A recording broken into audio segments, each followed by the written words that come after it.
கர்த்தருடைய பரிசுத்த நாமத்துக்கு மகத்துவம் உண்டாவதாக. வினோதங்கள் என்கிற தலைப்பின் மூலமாக ஒவ்வொரு நாளும் உங்களை சந்தித்து வருவதிலே மிக்க மகிழ்ச்சி அடைகிறேன். இந்த வினோதங்கள் தலைப்பில் இடம்பெறும் செய்தி நாம் செல்ல வேண்டிய இடம்.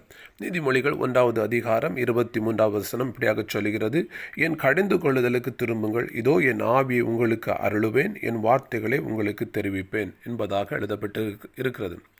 ஒரு மகன் அல்லது ஒரு மகள் தவறு செய்யும்போது அவனுடைய பெற்றோர் அவர்களை தண்டிக்கிறார்கள். எதற்காக? தம்முடைய பிள்ளைகளுடைய எதிர்காலம் நன்றாக இருக்க வேண்டும் என்பதற்காகத்தான் இப்படி செய்கிறார்கள்.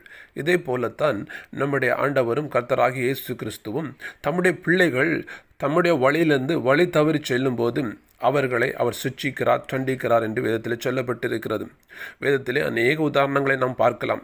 சிலரை சிட்சித்த நிமித்தமாகத்தான் அவர்கள் மறுபடியுமாக தேவனுடைய சமூகத்துக்குள்ளாக பயணம் செய்ய முடிந்ததை நாம் வாசிக்கிறோம். ஆம், எனக்கு அன்பான தேவ ஜனமே, நம்முடைய ஆண்டவர் கர்த்தர் சில நேரங்களில் நம்மை சிட்சிக்கும் போது அதை நாம் ஏற்றுக்கொள்ள வேண்டும். அப்பொழுதுதான் நம்முடைய எதிர்காலம் பிரகாசமாய் இருக்கும்.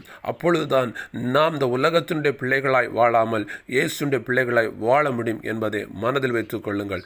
ஆகவே தேவனுடைய அபிஷேகம் வேண்டும், தேவனுடைய வார்த்தைகளை ரகசியத்தை அறிந்து கொள்ள வேண்டும் என்று விரும்புகிறவர்கள் அவர் அனுமதிக்கிற கடிந்து கொள்ளுதல் என்கிறதான இடத்துக்கு மறுபடியும் திரும்பி செல்லுங்கள்.